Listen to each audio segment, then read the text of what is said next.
Joël Guerriau mis en examen. La députée Josso, qui accuse le sénateur de l'avoir drogué, a cru mourir.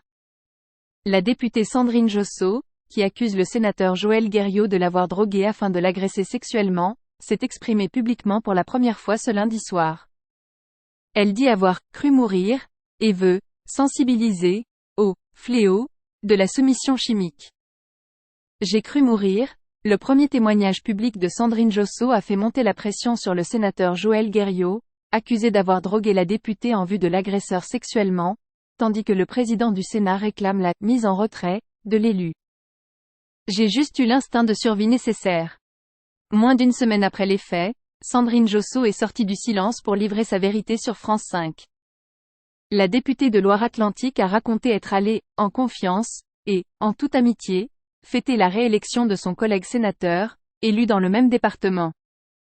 Un ami depuis 10 ans, dont elle s'étonne de l'insistance, a trinqué plusieurs fois au champagne, dont le goût sucré la surprend, tout en jouant avec le variateur d'éclairage du salon. Il mettait la lumière très fort, puis l'a baissée, technique connue pour augmenter l'efficacité de la drogue, comme lui ont expliqué plus tard les médecins de l'hôpital Lariboisière où elle a fini la nuit. Prise de palpitations et de sueur, elle voit alors son hôte ranger un sachet blanc sous le plan de travail de sa cuisine, de l'extase, que les policiers retrouveront au même endroit lors d'une perquisition. Là, je comprends, mais j'étais déjà sous l'effet de la drogue, mes jambes tremblaient, a-t-elle poursuivi. Pour s'extirper du piège, elle commande un taxi et s'aperçoit que son hôte la suit, dans l'ascenseur, dans la cour, jusqu'au taxi. J'étais paniquée, mon cœur battait. J'avais l'impression de faire une crise cardiaque, a ajouté celle qui se dit encore, en post-trauma, et sursaute tout le temps. Voulant faire de son cas un exemple, Madame Josso a estimé que, on peut tous subir ce que j'ai subi, et que, son devoir est de sensibiliser, mais aussi enjoindre le gouvernement à faire quelque chose par rapport à ce fléau, de la soumission chimique.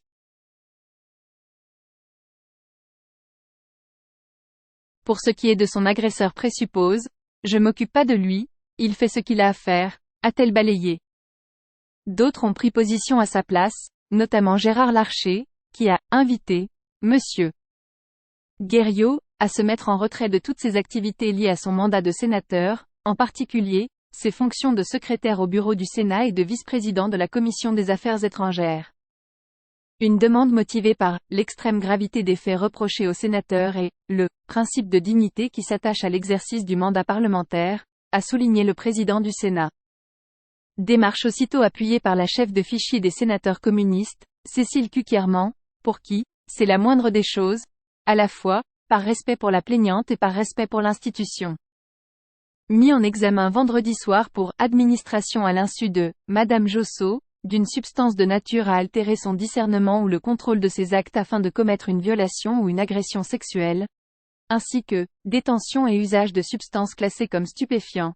Monsieur Guerriau est depuis placé sous contrôle judiciaire avec interdiction d'entrer en contact avec la plaignante. Bien qu'il conteste, par la voix de son avocat, toute intention malveillante et plaide une erreur de manipulation, le sénateur qui ne bénéficie pas de l'immunité parlementaire dans cette affaire, en flagrance, est déjà lâché de toutes parts. Les premières sanctions politiques sont d'ailleurs déjà tombées.